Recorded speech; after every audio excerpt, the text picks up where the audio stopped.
It seems to me that strategy in a post-GFC world is more important than ever. We're living in a world where risk and uncertainty are at unprecedented levels. It's what we call the new normal. And I think that having strategies which are reflective of clear choices, mindful of trade-offs, incorporate a calculated risk-taking, and exhibit a clear bias for action. In short, having an effective and flexible game plan is mission critical for organizations in the private, public sectors, whether they're small or large, whether they're foreign or domestic. Strategy to me is the glue that aligns an organization and that provides the consistency to focus effort where it matters. While it's up to the senior leadership really to define the purpose or the why of an organization, the strategy answers the what and the how. In Strategies for Growth, we're going to develop the notion that an organization is a complex integrated system and a dynamic, wider ecosystem. In terms of strategies for growth, we're actually going to unpack each one of those terms.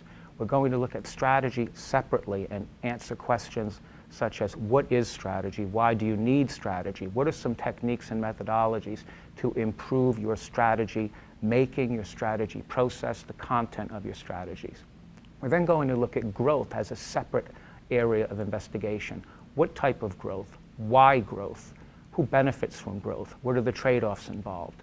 And then we're going to combine the two, looking at strategies for growth. Once the ambition and the understanding of what type of growth over what time frame we're looking to achieve is set, then we can start to make our where to play, how to win decisions in terms of customers, markets, geographies, technologies, and so on. And having made those decisions, we can then make our decisions about our capability architecture. Which muscles in the organization do we need to maintain, build up, organically invest in, acquire in from outside, and or partner with. In terms of my background, I started off for about 5 years being a financial analyst and then a management consultant. I then got the bug for serious research, and for about 15 years was a hardcore academic.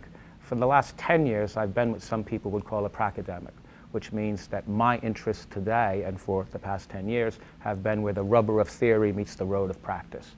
In Europe, where I was based for 5 years, I worked with global organizations like Volkswagen, Philips, Alcatel-Lucent, Novartis, Roche, and others.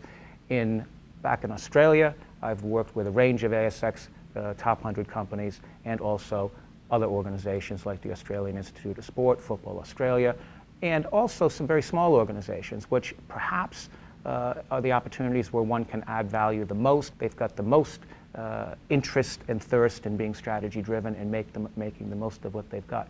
So I'm really excited in this course to impart some of my learnings, to create an environment where people can learn from each other, and not the least, for me to learn from the collective understanding of the group.